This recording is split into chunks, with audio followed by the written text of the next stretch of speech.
Bienvenidos, bienvenidas, buenas noches, gracias por sintonizar Brotes Verdes como cada martes aquí en la pantalla de C5N. Hoy ya está en nuestros estudios, vamos a conversar con él en un ratito. Vamos a hablar con Pablo Yonto, periodista. Como periodista cubrió el juicio a las juntas militares en 1985. Como abogado acompaña hoy los juicios de lesa humanidad y nos va a contar justamente ante el suceso que está generando esta película y ante la discusión que se multiplica en los hogares, en los cines, en las puertas de los cines sobre aquel juicio que proyecta sobre la realidad de hoy. Otro lujo que nos vamos a dar en la noche del martes de C5N. Pero hablemos de economía antes y de un problema de primer orden y de máxima urgencia. Una inflación que se muerde la cola. La semana que cerró ayer, 17 de octubre, fue otra semana de fuertes aumentos de precios. Hay relevamientos, mediciones de todo tipo, pero una de las que yo sigo habitualmente es la que hace el Centro de Estudios Scalabrini Ortiz, el CESO, que orienta a Andrés Aciaín. No es un estudio vinculado a ningún fondo de inversión, no es un banco, no tiene que ver con la Citi. Ustedes lo han visto, Aciaín, cantidad de veces aquí en los estudios de C5N. La semana que cerró ayer, los 7 días que cerraron ayer, marcaron un 2,1% de aumento en los supermercados. El relevamiento que hace el CESO es un relevamiento de miles de precios en todos los grandes supermercados que informan online. Es una técnica llamada scrapping que hacen también algunas consultoras de la Citi. Pero fíjense el aumento que hay entre el ritmo inflacionario de la semana anterior y esta. Es cierto que en el mes de septiembre, al final la inflación fue algo menor a la de agosto, pero fue un 6,2%, que es una catástrofe, es un desastre para los ingresos y que completa un trimestre demoledor. Bueno, lo que marca este informe es que esta última semana eso se aceleró. Fíjense, porque ya había habido en semanas anteriores guarismos cercanos al 2% semanal y empieza a ser el piso de la nominalidad. Por eso digo que es un problema de primer orden, no solamente para la economía, sino también para la política. Hubo reuniones reservadas que ahora vamos a contar, pero hay también mediciones de humor social que empiezan a decirle al superministro Sergio Massa que su tiempo se agota, o por lo menos que empieza a agotarse. Por eso es que llegó de Washington y el domingo ya empezó a anticipar los anuncios de alivio de esta semana, que en realidad son una compensación de ese masazo, de ese cimbronazo de los últimos 3 meses. Fíjense, esto que van a ver ahora es una medición de humor social que hace la consultora de Ignacio Ramírez. Ignacio Ramírez es un politólogo que asesoró a Axel Kicillof en su campaña para ser gobernador, junto con P4Q, que es la consultora del ex viceministro de Economía de Kicillof, Emanuel Álvarez Agis. Hicieron preguntas a un universo de encuestados que tienen que ver con la inflación y con las perspectivas políticas. Primero, ¿su poder adquisitivo se mantuvo, cayó o se incrementó? Bueno, se incrementó, está clarísimo que es menor al 10% de las respuestas. Él se mantuvo, apenas abarca una quinta parte, y 3 de cada 4 dicen que disminuyó. Claro, esto tiñe mucho la percepción respecto a la situación económica, que es la siguiente pregunta de las que seleccionamos que hicieron en este estudio. ¿Cómo evalúan la situación económica? Bueno, un 83% como mala. Ese 83% incluye los que la ven muy mal, que es la mitad de la gente, y los que la ven mal, que es 1 de cada 3. Solamente un 15% considera que esta situación es buena. Tampoco descubrieron la pólvora con esto, pero marca la gravedad en términos políticos de cómo se traduce ese fenómeno económico. ¿Cuál es la eficacia de la política inflacionaria del gobierno hasta ahora? Un gobierno que tuvo 5 secretarios de comercio y que además tiene la particularidad de avisar cada vez que está a punto de tomar una medida para frenar la inflación, cosa de que todos se apuren a remarcar antes de que eso pase, como pasa ahora con los precios justos. ¿Es eficaz, preguntó este informe, la política antiinflacionaria? Un arrollador 63% dice que no, un 15% que no sabe y solo 1 de cada 5 cree que está en el camino correcto. Esto es algo que mejoró frente a la medición anterior, porque claro, en la anterior estaba todavía el envión inicial de Sergio Massa. Pero, ¿qué es lo que mira Massa? Esta última pregunta que seleccioné, que me parece muy interesante. A Rodo, nuestro productor ejecutivo, lo sorprendió el resultado porque, claro, hay tal desorientación, es tal el knockout que genera el incremento, que cuando le preguntan quién puede resolver esta crisis, todavía figura, aún de manera muy fragmentaria y con un muy alto porcentaje de ninguno, todavía aparece con 1 de cada 3 el gobierno del Frente de Todos. Claro, está muy fresca todavía la memoria de lo que hizo la oposición de Juntos por el Cambio con la inflación. La hicieron subir un escalón violentamente, en un momento en el que no había ni la pandemia, ni la guerra, ni todos los factores globales que hoy empujan hacia arriba la inflación. Recibieron una inflación del 25 y entregaron una del 55 anual. Pero eso se dio especialmente en los 2 últimos años, que fueron los de más ajuste, tanto fiscal como monetario, en los cuales subió del 30 al 50 y del 50 al 55. Bueno, ahora estamos en el 100, es otro cantar. Como dice Agis, no es lo mismo 4 veces 25 que 100 para la economía, porque 100% anual implica un deterioro de toda forma de planificación que, bueno, resulta desgarradora para los ingresos, pero también para cualquier actividad económica que se quiera emprender. El que gana es el Estado, claro, que ajusta como loco a caballo de esta inflación para beneplácito del Fondo Monetario Internacional. Acá, en esta placa, en este resquicio, es donde Massa ve su oportunidad. Sergio Massa tiene como plan bajar esta inflación del 6-7% mensual al 4% mensual, pongamos, para marzo, y poder exhibir eso como un éxito. Si bien estaríamos de vuelta en el punto en el que empezó este gobierno, en términos de inflación anual, bueno, para él bajarla así en 6-7 meses, en 9 meses, sería un logro que permitiría catapultarlo a una candidatura presidencial. Esa es la especulación, pero claro, por ahora corre de atrás, porque el anuncio de hoy, por ejemplo, de la actualización del mínimo imponible de ganancias, es simplemente actualizarlo por inflación. Pagaba al principio de este gobierno 1 de cada 10 empleados, los que mejor ganan, impuesto a las ganancias, y ahora, después de esta adecuación, va a pagarlo también 1 de cada 10 empleados. Si no lo hacía, se disparaba al 25%, porque así de vertiginoso es ese 100% de inflación, que si uno no tiene actualización en 4 meses, pasa de ganar bien a ganar mal, y que también lo puede hacer pasar de no pagar ganancias a pagar ganancias. Esto preocupaba especialmente a esa élite de sindicalistas que ya están despreocupados por la suerte de una franja más baja de trabajadores, pero que sí quieren que que antes se llamaba aristocracia obrera, que los que mejor ganan no tengan descuentos por ganancias que le generen un mal humor a fin de mes. Bueno, claro, es un alivio que no es alivio, es como el bono para los sectores más bajos, que viene también a correr de atrás, una inflación que en el caso de los alimentos pega más fuerte que en ningún otro lado, y que además tiene un problema estructural. El problema es que este gobierno sigue viendo a la inflación con un enfoque ortodoxo. Lo que desplegó Sergio Massa desde el principio, si bien ahora se habla de plan de estabilización y demás, algo incompatible con el propio programa del fondo, porque el programa del fondo es lo que va a fogonear la inflación en los próximos meses. Los aumentos de tarifas, el aumento del dólar al ritmo de la inflación, los recortes de subsidios al transporte que hacen subir el boleto, los recortes de toda forma de prestación social que a su vez van a frenar la economía. Bueno, el gobierno tiene un enfoque ortodoxo que soslaya que la inflación también es un problema de economía política.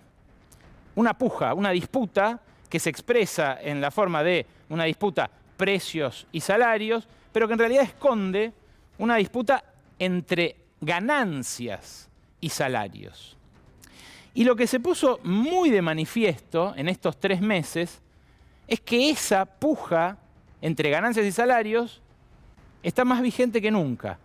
Volvió a desatarse desenfrenada, con aumentos de precio de los alimentos que se dan a caballo de grandes márgenes de ganancias que nosotros hemos exhibido acá, a partir de los propios balances de las grandes empresas que cotizan en bolsa y muestran sus rentabilidades allí.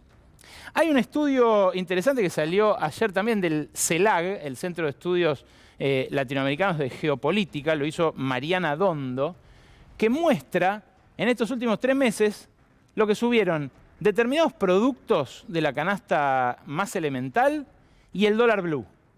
¿Se acuerdan que antes de la salida intempestiva de Martín Guzmán, el dólar blue valía 230, 240 pesos? Subió un 30% al escalón de los 300. Hoy cerró 290, pero subió 3 pesos y los financieros están arriba de 300. ¿Qué decís que subió más en estos últimos 3 meses?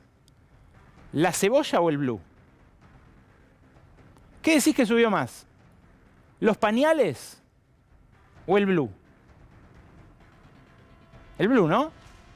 Mirá. El azúcar es la línea amarilla. El verde es el dólar blue. El dólar blue se dispara inicialmente. Ahí al costado lo que tenés es un número índice. O sea, si era 100 en junio, está a 130 hoy. Y el azúcar, que al principio sigue al blue, después sigue de largo. 70% le clavó desde la salida de Guzmán. Sigamos, pañales. Los pañales cotizaron al dólar blue directo, literal, como dice mi hijo. Como pasa con las drogas. Las drogas, ustedes se sorprenderán por la referencia, cotizan al dólar blue.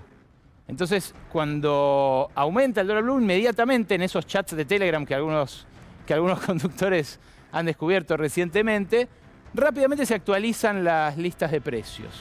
Bueno, con el pañal pasó eso. Se actualizó incluso a la saga, pero al dólar blue textual. Los fideos secos venían subiendo por abajo del blue, pero a fines de agosto ya le ganaron la carrera, están 35 arriba. Y tengo más productos, porque hizo 9 comparaciones que son todas así de elocuentes. Fíjate, la papa es este amarillo, 60% le clavó. Está bien, son precios estacionales en algunos casos, que después suben, bajan, en el caso de los vegetales, pero los pañales no bajan. Los huevos también acompañaron al blue. Y fíjate la cebolla. Lo de la cebolla es impresionante. Hubo que cambiar la escala del gráfico, para mostrar cuánto más subió la cebolla que el dólar blue. Un problema de verdad, de primer orden. Estamos hablando de productos de los más básicos. De los más básicos, ni cebolla ya. Mirá, la tercera tanda también te va a sorprender. El aceite de girasol lo producen 3, 4 empresas. Acá no hay que hacer una asamblea para discutir los precios. Hay que discutirlos con las grandes cerealeras y grandes procesadoras de granos que fueron beneficiarias de una mega transferencia de guita a caballo del dólar soja. 300.000 millones de pesos representó esa mega transferencia de todos nosotros a un puñado de empresas multinacionales que dominan nuestro comercio exterior. Bueno, el aceite, 50% arriba, muy por encima del blue. La lavandina también, el yogur firme también, y acá también estoy hablando de un puñado de empresas, en el caso de las lácteas, ¿no? Empresas que ustedes conocen porque, como les digo, ya hemos mostrado sus márgenes de rentabilidad récord en los balances trimestrales que entregaron a la Bolsa de Comercio.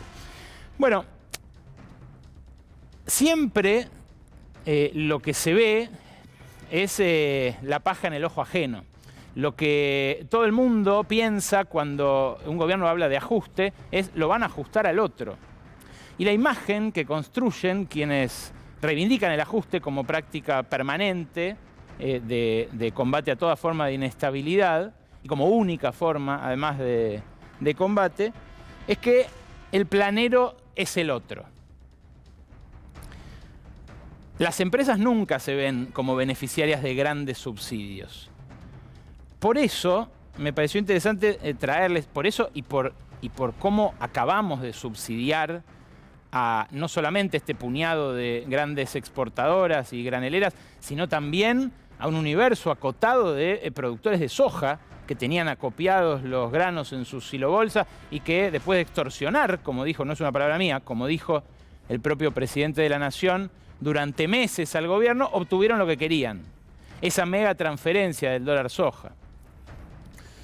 Me pareció interesante compartir con ustedes este informe que preparó especialmente el grupo de economistas rosarinos que muchas veces les cito aquí, que es MATE, el mirador de la actualidad y el trabajo, el mirador de la actualidad, el trabajo y la economía, un grupo que conduce Sergio Arelovich, pero que integra muy buenos economistas y economistas de Rosario, otros especialistas, contadores, especialistas en lectura de balances internacionales y demás, gente que ha seguido muy de cerca el caso Vicentín, por ejemplo, por hablar de otro gran fallido de este gobierno que podría habernos ayudado mucho a combatir la inflación y el impacto de la guerra por estos meses.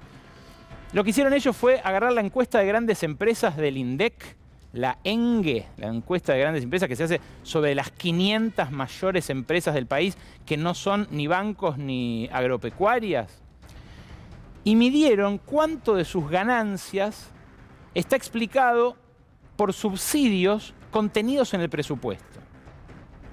Te vas a sorprender porque uno no tiene la imagen del plan. Cuando le dicen a alguien planero, uno no tiene la imagen de un Luis Pagani, por ejemplo, por hablar del el jefe de Arcor, que es una de las empresas que incrementó más sus márgenes y que hace un mes atrás estuvo reunido con el presidente a solas en la Quinta de Olivos.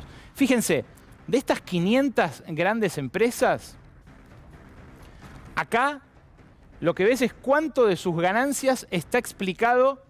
El otro gráfico, el que no tiene la rebaja de aportes. Ah, ¿el otro era sin rebaja de aportes? Bueno, claro, este incluye la rebaja de contribuciones patronales. El otro, vamos a empezar con ese que tiene mal el título, pero no importa, es el que especifica cuánto de la ganancia está explicado por subsidios contenidos en el presupuesto. Fíjense, en los primeros años 2000 era muy poco, era alrededor de un 5%.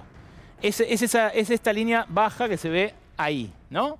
Bueno, esa subidita es la crisis de 2008-2009. Ahí empiezan los subsidios a los sectores económicos a explicar cerca de un 15% de sus ganancias. Eso baja nuevamente hasta 2012 y se incrementa fuertemente hasta 2015, sigue incrementándose después durante el gobierno de Mauricio Macri, llega a este pico en 2016. En ese momento, un 40% de las ganancias del promedio de las 500 mayores empresas de la Argentina está explicada por subsidios. Subsidios estatales que nunca se tocan.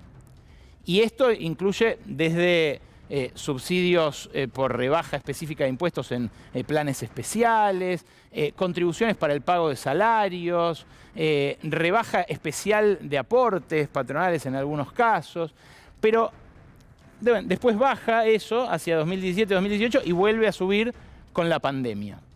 Repito, no ver esta discusión de la inflación como un problema de economía política inhibe al gobierno de tener esta herramienta sobre la mesa.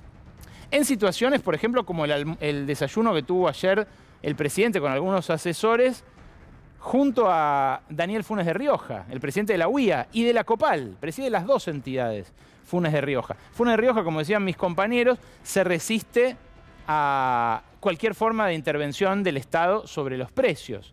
También se resiste a la intervención del Estado sobre el mercado laboral. Para él, y tiene una trayectoria de vida detrás de esto, ambas cosas deberían estar libradas al estricto arbitrio del mercado. El otro gráfico muestra esto mismo, pero incluyendo en la barrita amarilla la reducción de aportes patronales que dispuso Cavallo en el 93. Entonces ahí tenés que, si contás eso, que los empresarios ya dan por hecho que los aportes patronales son los que dejó Cavallo. Pero si uno calculara a lo largo del tiempo cómo era antes un sistema que se financiaba mejor, el sistema previsional, con aportes más altos, que bajaron porque dijeron así vamos a bajar el desempleo. Mentira, Cavallo lo disparó al 21%. Bueno, en ese caso, en 2016 el pico es del 60%. Y fíjense, en 2020, con un gobierno peronista, las ganancias empresarias estuvieron subsidiadas en un 50%. Bueno, Copal y la UIA, Daniel Funes de Rioja, en definitiva, las grandes empresas de alimentos, se resisten a las etiquetas con los precios. Se resiste también al etiquetado frontal que advierte sobre el exceso de grasas y azúcares, digamos, también por la misma razón, respecto de la intervención del Estado, en este caso dándole información. Un liberal debería estar de acuerdo con un etiquetado frontal porque le da información al consumidor y se supone que el consumidor tiene información perfecta en los modelos que me enseñaron a mí en la facultad. Una utopía, pero es eso lo que en general presuponen los economistas. Bueno, Funes de Rioja le dijo al presidente que no se puede hacer así de pronto, que no se puede hacer tampoco así de pronto el programa Precios Justos, que el gobierno quiere que dure 90 días, incluso más, que quiere que tenga una cantidad importante de productos y primeras marcas, como era el esquema inicial de precios cuidados de Augusto Costa.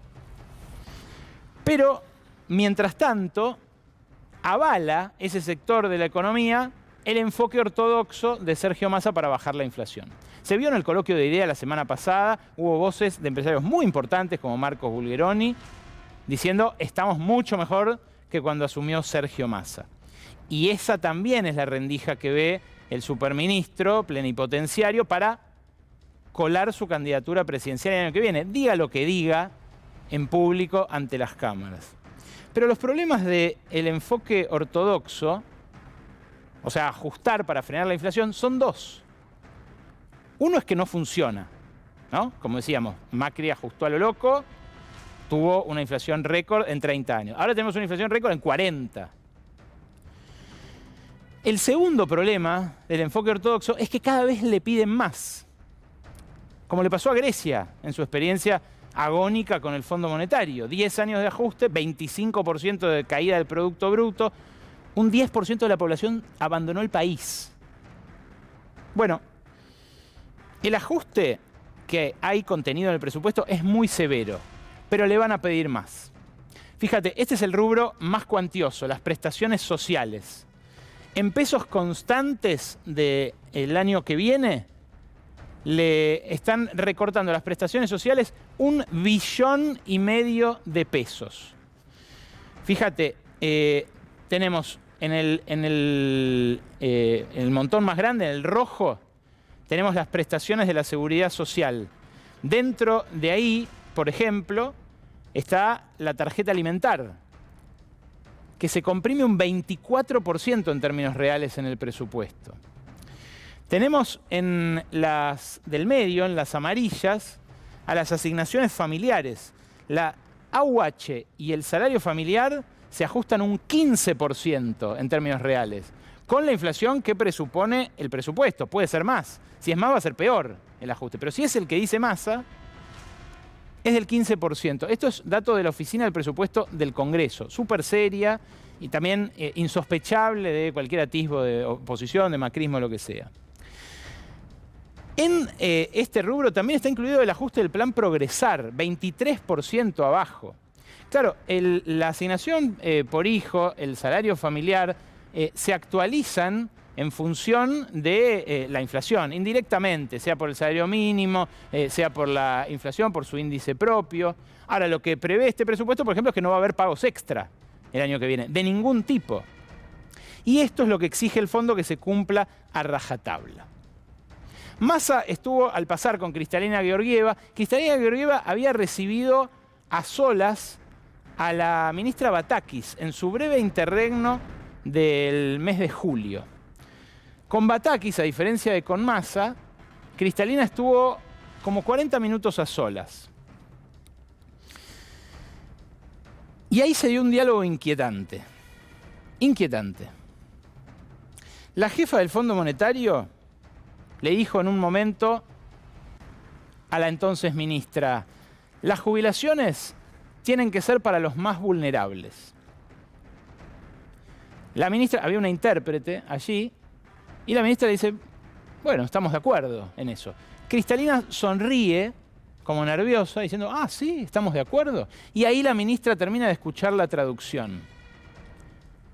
Lo que había dicho Georgieva es, las jubilaciones tienen que ser solo para los más vulnerables.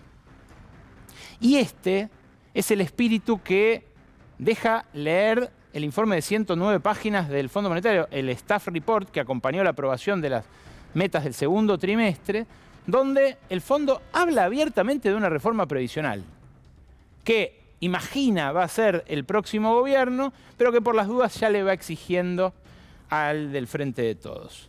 Massa estuvo toda la semana pasada en Washington. Este encuentro fue al pasar, no fue un encuentro tan prolongado, pero Kristalina le transmitió un mensaje. La jefa del Fondo Monetario cree que la quieren voltear. Le dijo, a mí me quieren correr de acá por mis convicciones humanistas, porque soy amiga del Papa, porque soy feminista. No me quieren acá. Y la forma de voltearme es que se caiga el acuerdo con Argentina. Se sabe, por supuesto, que hay internas en el Fondo Monetario también y que hay discusiones. Claro, puede ser el policía bueno y el policía malo también. Porque ella dice a mí que soy la buena, me quieren voltear, y los directores europeos dicen, nos estamos ajustando a nosotros, nos está subiendo el precio del combustible al doble, apagamos las calefacciones, apagamos los monumentos públicos, y ustedes no se van a ajustar. Bueno, es relativo, porque a Macri tampoco le querían prestar la plata a los europeos, y sin embargo Estados Unidos se la dio. Sea para dejar la semilla, el caballo de Troya del Fondo Monetario por décadas, o sea para que Macri ganara las elecciones, o las dos cosas, pero una no le salió y la otra sí. La cuestión es que Massa, que llegó con muchos aliados en Washington, Massa se está quedando cada vez con menos. Uno de los que perdió es Mauricio Claver Carón, Mauricio Claver Carone, como lo quieran llamar, el cubano estadounidense que en el Fondo Monetario empujó a que le den el crédito a Macri cuando era representante de Estados Unidos. Bueno, Massa estuvo con la que lo reemplazó a Claver Carón después de que lo echaron por un escándalo de tráfico de influencias donde benefició a una pareja suya allí en el BID, en el Banco Interamericano de Desarrollo. Bueno, esta mujer que está aquí con Sergio Massa se llama Irene Mejías Chacón. Irene Mejías Chacón es la interina y va a estar solo un tiempito. ¿Quién puede ocupar la silla del Banco Interamericano de Desarrollo? Bueno, el primer accionista es Estados Unidos y el segundo es Argentina. Sorprendente, ¿no? El tercero es Brasil. Joe Biden tiene tomada la decisión de volver a la tradición de que el BID lo presida un latinoamericano. Esa es la mejor forma para Estados Unidos de usar al BID como ariete financiero, pero también político en Latinoamérica. Si es así, al que le tocaría es a la Argentina, que no tuvo nunca un presidente ni un vicepresidente del Banco Interamericano de Desarrollo. Quiso serlo Gustavo Vélez, que fue secretario estratégico de Alberto Fernández durante todo este tiempo, hasta la racia de mediados de este año. La administración Biden le hizo saber a Massa de esta vacancia, pero también le hicieron saber que Argentina hasta ahora no propuso a nadie.